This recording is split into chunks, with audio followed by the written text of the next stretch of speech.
Okay, welcome to a new episode of Nate's MMA Corner. I am Nate, and if you watch my show, you're in my corner. Today's episode is a post-fight show for the historic UFC 205, McGregor versus Alvarez for the UFC Lightweight Championship of the World. And yeah, this card was stacked with 3 title fights. The women's strawweight title, the welterweight title, and then the lightweight title. So yeah, this post-fight show the main card, so let's get started. Okay, the main event, the one we all wanted to see, can Conor McGregor do it? Conor McGregor, the UFC featherweight champion of the world, going up 10 pounds to lightweight to challenge Eddie Alvarez, the then UFC lightweight champion of the world, to try to take that belt and become a 2-division champion and get that 155-pound gold. And he did it pretty dominant fashion. He won that first round easily, then finished him. Yeah, it was 3 minutes and 4 seconds into the second round, TKO, punches, knockout. I was impressed by Conor McGregor's footwork and striking and his quick hands. I mean, he landed that left constantly and looked great. I mean, Eddie Alvarez looked confused and didn't know what to do after a minute and a half into the first round, as far as I'm concerned. And Eddie Alvarez, I mean, he's fought the best of the best in Bellator and UFC, winning Bellator gold and UFC gold. And Conor McGregor looked as confident as ever. He knew what he was doing. He did a great job. And now he's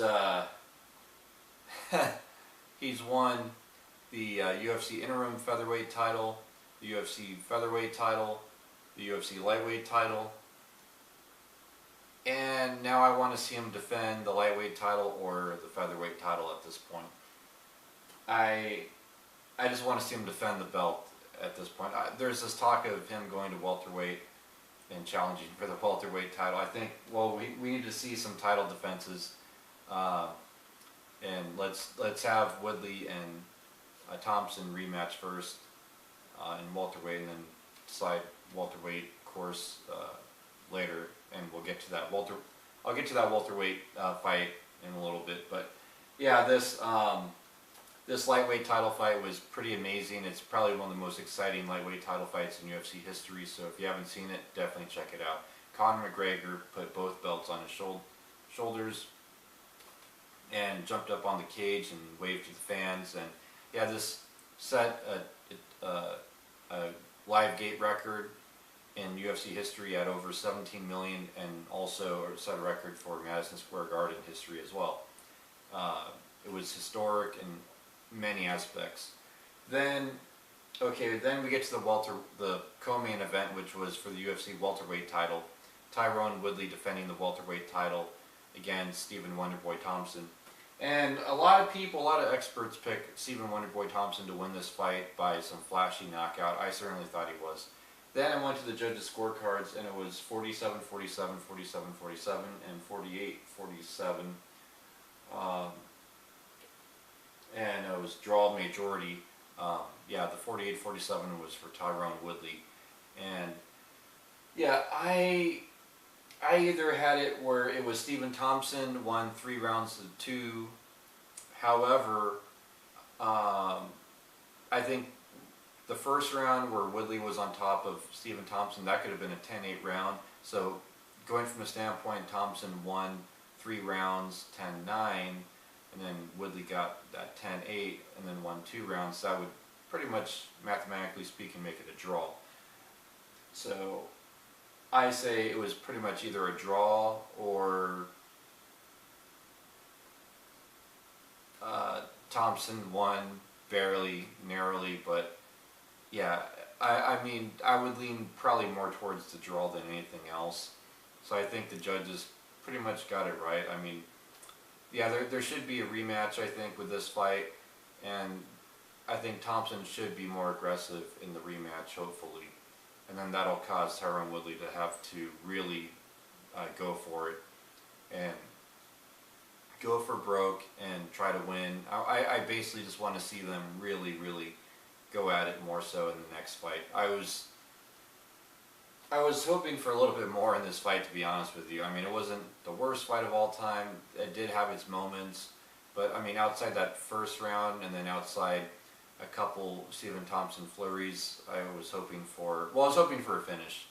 But it was an okay fight. And, yeah, Tyrone Woodley is still technically the champion. I mean, because a draw, you retain the belt at that point. So Tyrone Woodley still lives to see another day as UFC welterweight champion. Okay, then in the women's strawweight division, we had the women's strawweight title on the line. Joanna Jędrzejczyk defending her belt against Karolina Kowalkiewicz, and this was a okay fight. I mean, it was 49-46 across the board for Joanna, and I think she pretty much won about that. You could argue 5 out of 5 rounds Joanna won, but I could see 4 out of 5.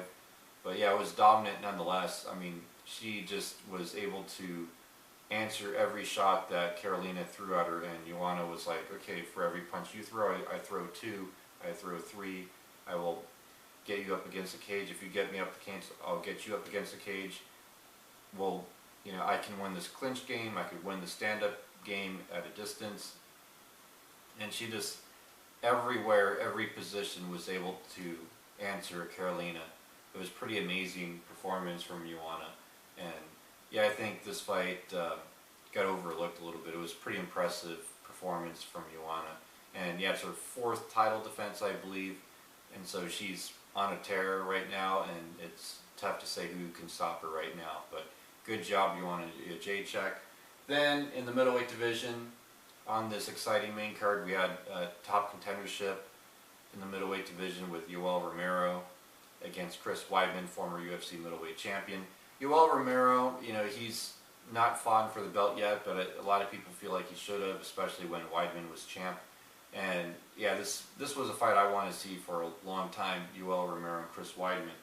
And yeah, I picked Chris Weidman to win this, and Yoel Romero really, like, just did some insane knockout. It was, yeah, KO, flying knee and punches.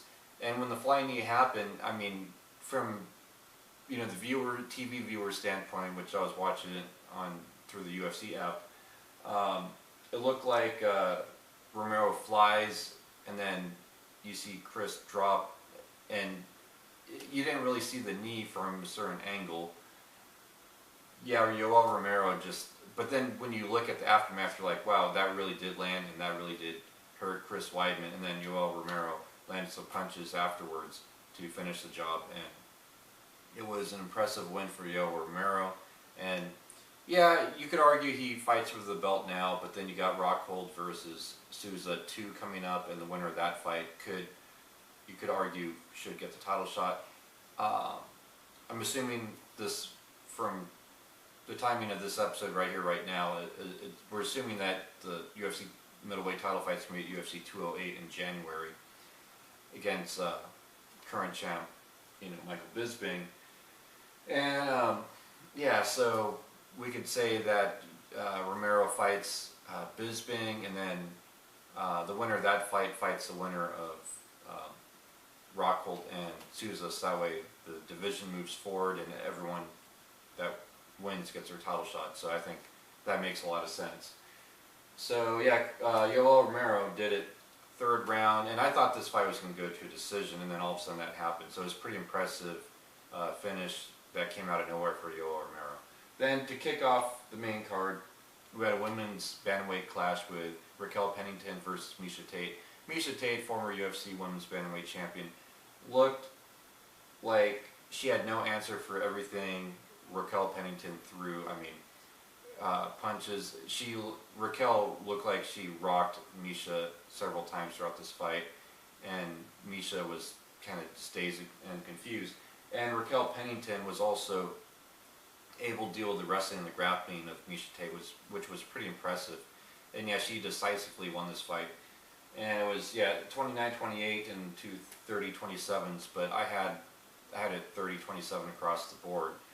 And then, yeah, Miesha Tate announced retirement. Good luck to you, Miesha Tate.